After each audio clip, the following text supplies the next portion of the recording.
Good morning, everybody. Welcome back to Daily Transfer Update with a twist. And yeah, the twist is it's live. I normally pre-record them, excuse me, but tight schedule today. Off to a different beach, so not going to have time to pre-record it, edit it, and put it out. So yeah, you can have the live version instead. Good afternoon to you, Zani. Hope you're well, my friend. This won't be a massively long video. Obviously, it is only a daily transfer update. I will be back with a stream this afternoon. So yeah, good afternoon to everybody in the chat room.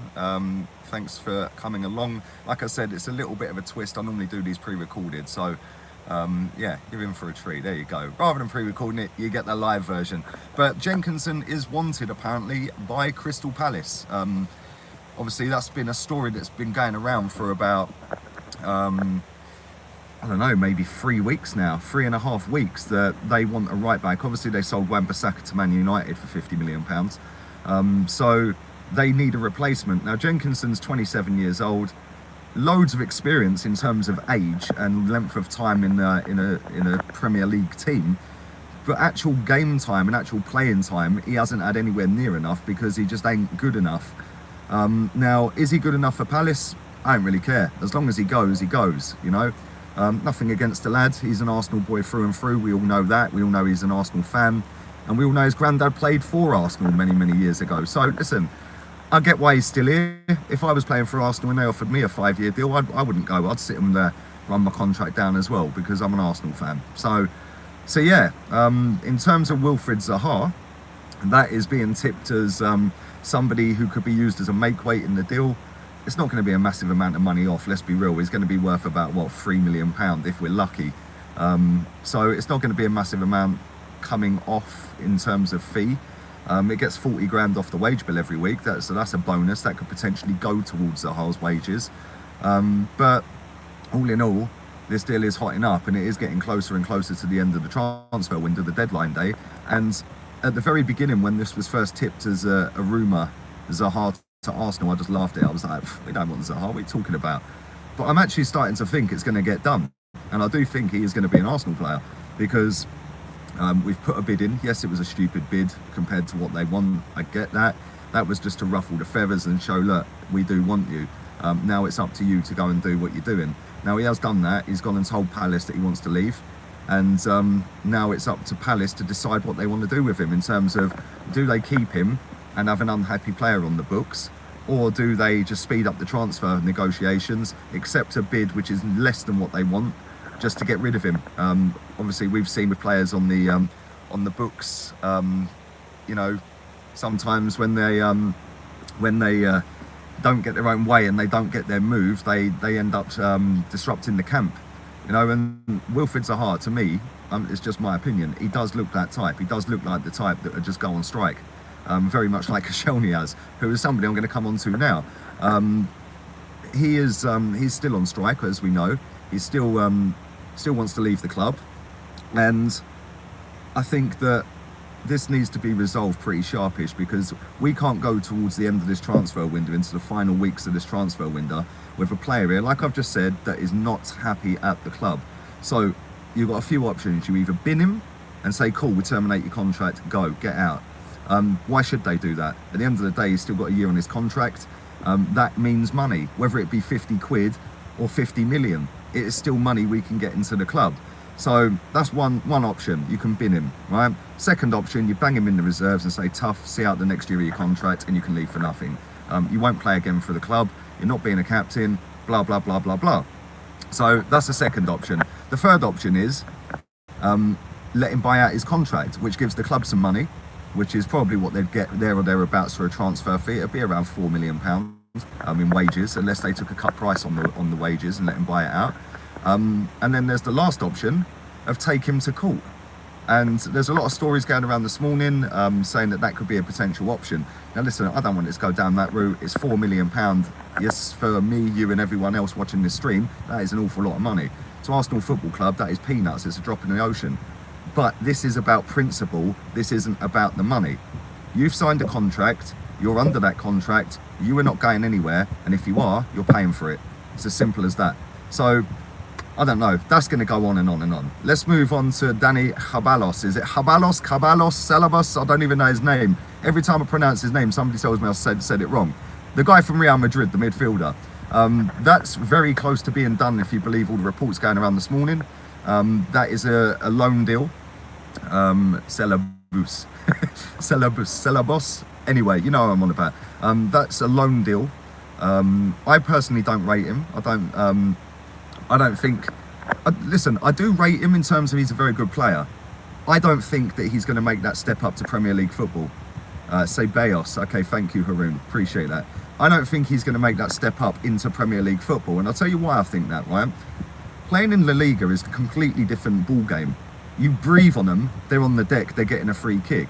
Come to the Premier League, right, and the guy's tall and skinny like me. There's no way that geezer's going to be able to dominate midfields. That's just my opinion.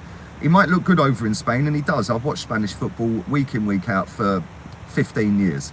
Not so much recently, because I've just got bored of it. Yeah, it's the same two teams on TV every week. It's boring. But at the end of the day, he looks good in Spain because it is a less physical league in terms of, you know, you can get away with a couple of shoulder barges over here. You ain't getting that over there. You know, you touch him, it's a free kick every time. So, listen, he's very technically gifted. He can drive forward. He can pass the ball around. That's all great. Can he come and do it in the Premier League? That remains to be seen. I'm not going to dismiss him or Zaha. Listen, I don't rate Zaha as much as a lot of people do, but if we sign either of these or both of them, trust me, as soon as they start games and that whistle blows, I'll be backing them the same as I back everyone. So yeah, it's something that's going to get done. I think that's going to get done. Now let's move on to Everton Suarez. He's learning English, as I said yesterday. Not sure that means he's coming to Arsenal, but he is learning English. Why is he learning English? Because he's going to be leaving Gremio. I think that's a fact, that he will leave. Where his destination is going to be, nobody knows that right now. The director of Gremio came out and said that he's had no bids for him, which is surprising. But he also said that you know, it's normal for the agent and the player to have initial talks and then come to the club afterwards to put bids in and have negotiation process. So, you know, listen, I'd rather have him over Zaha, if I'm being completely honest. I think he's younger, he's got a higher ceiling.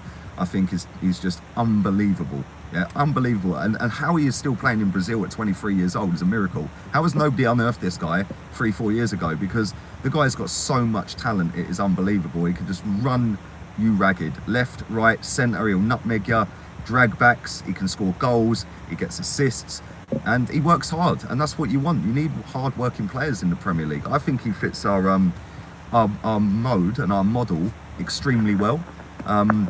So yeah, I personally would love to see him in an Arsenal shirt. I'm not so sure it's going to get done. That's just my thoughts on it. Who else is there? William Saliba. That's it. That's who I was going to talk about. That's the last one I'm going to talk about. I'll do a couple of your comments and questions, and then I'm going to get myself off to the beach for the day, which would be nice. But yes, William Saliba. Apparently that should be concluded next week, if you believe the reports going around the last couple of days. St. Etienne are over in Washington on a pre-season tour, so are we. We're over in America. Obviously, agents can talk, clubs can talk while they're over there, and that looks like it's about to be finalised. The only problem I have with this deal is he's going back to St. Etienne. I don't know. Listen, if he comes in next season, having had a great season for St. Etienne, absolutely fantastic, because then he would have gone up in value. If he comes into Arsenal having had a mare of a season, maybe our £30 million investment looks a little bit steep, but who knows? Listen, he's young, he's quick, he's strong, he's good in the air, he's good with his feet.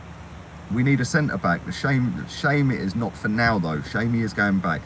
Maybe we should have just paid a few quid extra and got him for this season, but I don't know. Maybe they didn't want to do that. But right, let's answer some of these comments if I can see them. My phone's gone a little bit funny with the sun on it, but let's read some of these. Don't want centre-backs who are 19 years old. Well, you never know, mate. De Ligt's 19 years old. I would have took him in a heartbeat, bruv. Would you take Matuidi? Says just, yeah, no, I wouldn't, mate. I think that ship sailed a long time ago, mate. Good afternoon, Ilias. How's the holiday going? Says Joey. It's going very well, mate. It's gone really quick as well. I've been here 6 days. This is the 6th day. But yeah, 28 degrees and it's 10 to 1 in the afternoon currently. So yeah, it's going well. I'm getting a nice tan, that's for sure. Do you think we need a proper right back to replace Bellerin? Maitland-Niles can do the job. Coleman made him look like a schoolboy the other day. Would you take Max Aarons from Norwich? Michael, one of my very first transfer updates that I did when the window hadn't even opened, I spoke about Max Aarons because we were actually looking at him according to reports. And I would take him in a heartbeat. I think that kid's got an unbelievable ceiling of potential and I think he'd be fantastic. I'm not so sure that if Callum Chambers stays, he could be used as right back to cover Bellerin. He could also be used as centre back and he could also be used as CDM. So I don't know, maybe that's something that Emery's looking at and basically saying, look, we don't need to spend out over there because we can cover that area. So, but for me, I think we do need a right back. El Neni to Bordeaux. Well, hopefully, hopefully, bruv, I'll pay for his flight now. We should look at Zagadou at centre back. Do you know what? 1-0 to the Arsenal. He's all right, but nah, man, my man got spun rings round him in the Bayern Munich Borussia Dortmund game. He got absolutely took apart, that fella. I know everyone can have just one bad game, but I don't know, man. I'm not too sure about him. I think there's better out there. Tierney update. I haven't got one, if I'm being honest, mate. I haven't seen anything at all about Kieran Tierney.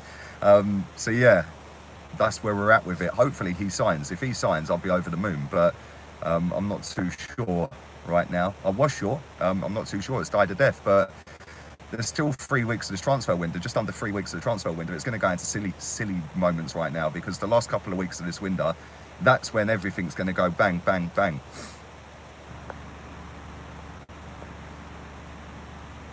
Give St Etienne cost for the season. Do you know what, Gabe? Yeah, that's a good point, right? You make there. Give St Etienne Koscielny, and then we take William Saliba in return.